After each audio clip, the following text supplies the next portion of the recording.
Hello, I'm making a short video here, and it's file sharing chess. Now this is very close to chess, very close to standard. So you're going to see what the rule is here in a second.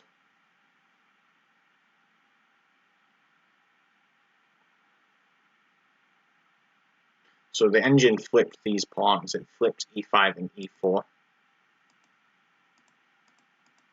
So when there's a pawn, when there are two pawns butting up against each other like this, you can flip them. So black flipped them. Now you can't do it if, say, my pawn is attacking something, but since this pawn isn't attacking anything, black can play this. So actually, I think this is hard for me. I'm gonna just start a new one because that's gonna put me in a bad position. So if he plays e5, what do I play? Maybe knight c3. So we've already seen some interesting changes to the opening. Okay, now I can do this, but it's not very powerful, is it? So maybe this one. It's got knight d4, I guess. Okay. We're going to get into the same thing. It's going to take on b5 and then flip the pawns.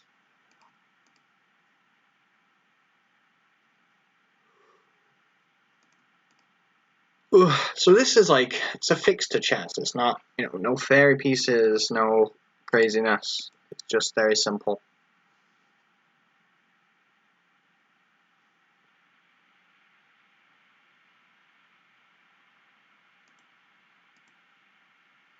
So I think now it flips the pawns again. And white's position sucks. Now, this engine's really strong. We're going to have to... let's try d4, see what happens. The endgames get really interesting. Okay. Now, actually, I'm suspecting that if I play a London system against the engine, it will beat me in without even using this thing. Like, it doesn't appear that much.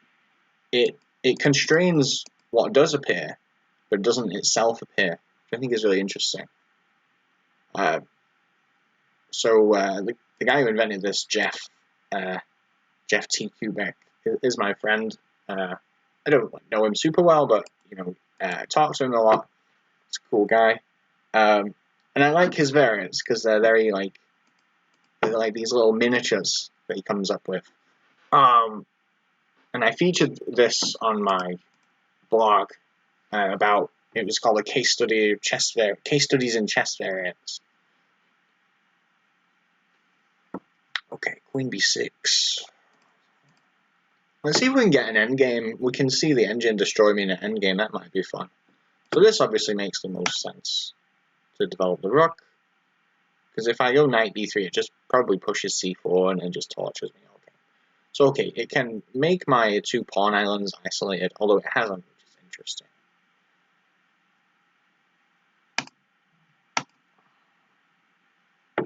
This is a pretty simple position. Plenty of room for me to go wrong. I definitely will.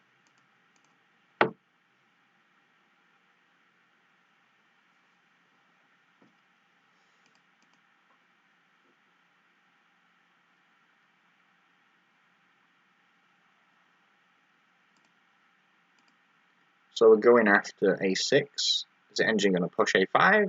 Okay, the engine pushed a5.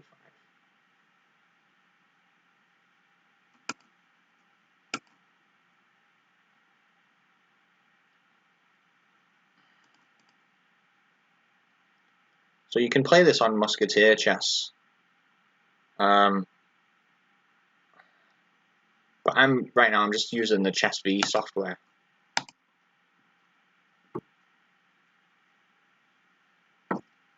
Okay.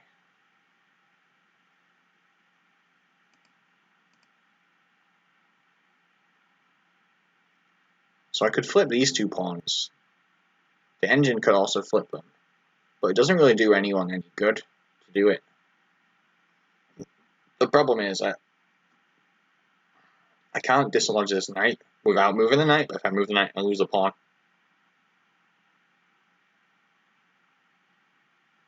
So what happens if I do this?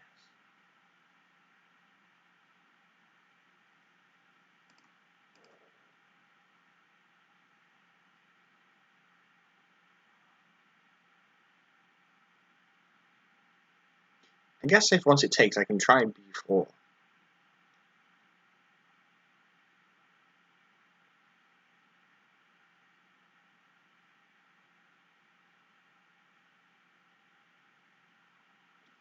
Has the engine given up and died? That's pretty funny. So like you don't see many you know, these pawn flips. Oh, okay, now I'm just in trouble because starting in rook c2.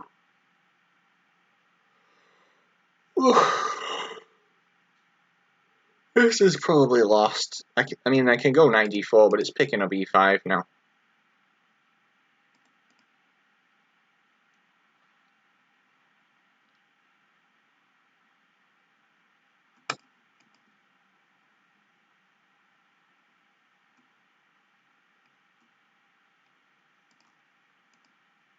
Maybe I can draw it. Probably not. Hard to draw when you're bad at endgames. Okay, so rook c5. If you knight b3, rook c2. Maybe I can. f4 would be bad. I think this is the best. Maybe I need f3. Actually. No, if it goes knight g4, then f3.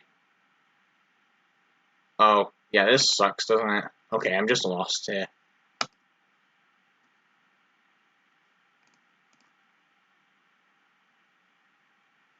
And it's going to push a4, so I'm not winning back the pawn. Oh, knight d3,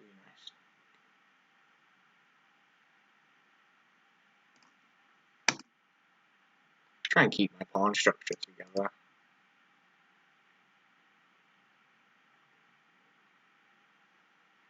Okay, e3 is dropping. There's nothing I can do about that. So I'm 2 pawns down. Yeah, might as well just resign. That's why I made sure that the I would play an opening where it would happen so you could see it.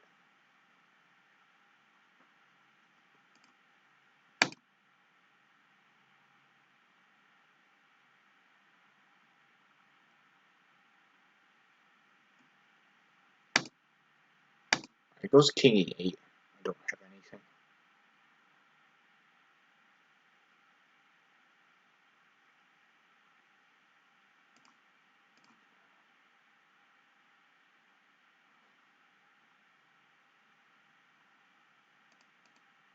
Oh, it's going to go knight f2.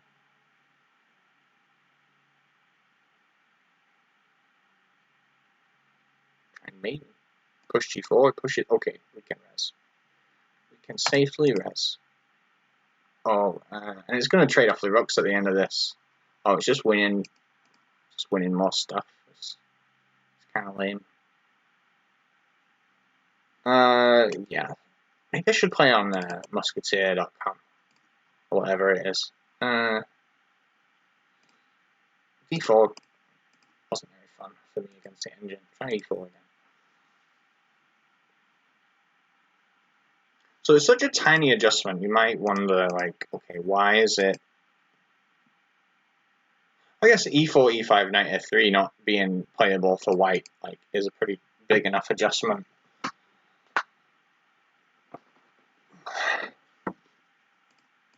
Like, tiny rules matter though. Like, tiny adjustments. You might think that, okay, this changes nothing, but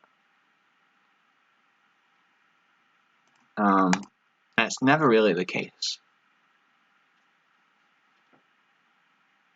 I've learned that from playing variants and winning in a chessy way, but then losing because I didn't take into account how important the rules, the new rules of the variant are.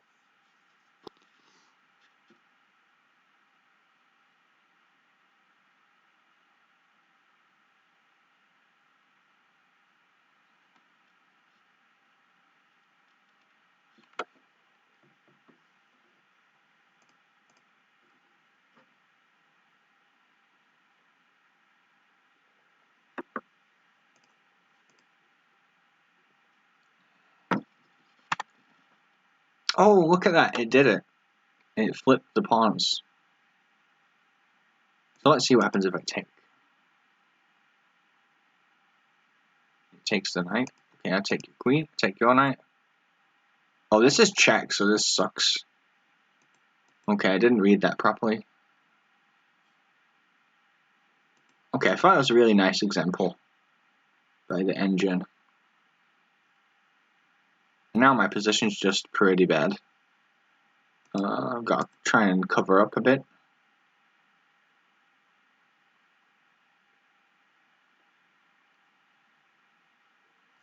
So the material is equal, but, you know, my king is just, like, kind of sad. I'm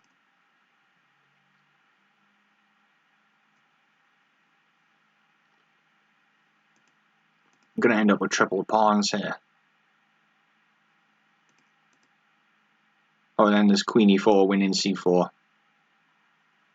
Okay, I can't... Oh, why didn't I just go queen e4? Okay, we'll find out.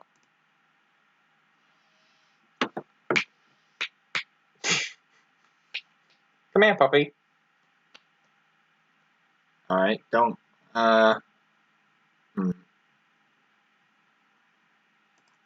We can try take c2, I'll take c5. If b6, rook e2.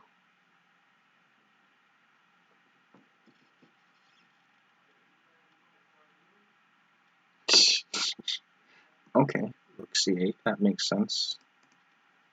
I guess now it's going to go queen a6, forking a2, and... Oh no, maybe not. Maybe not. Maybe it doesn't want to get too distracted. Okay, it took c3, I missed that. I'll probably just resign. But I think it's an interesting variant. You know, I think it's a good sort of way to leave chess mostly intact. And as you can see, it pretty much does. There's no like major shift, but it works, I think. I think it's an interesting idea just to have this mechanism where you can flip the pawns around. Anyway, it's just a short video, so thanks for watching if you did.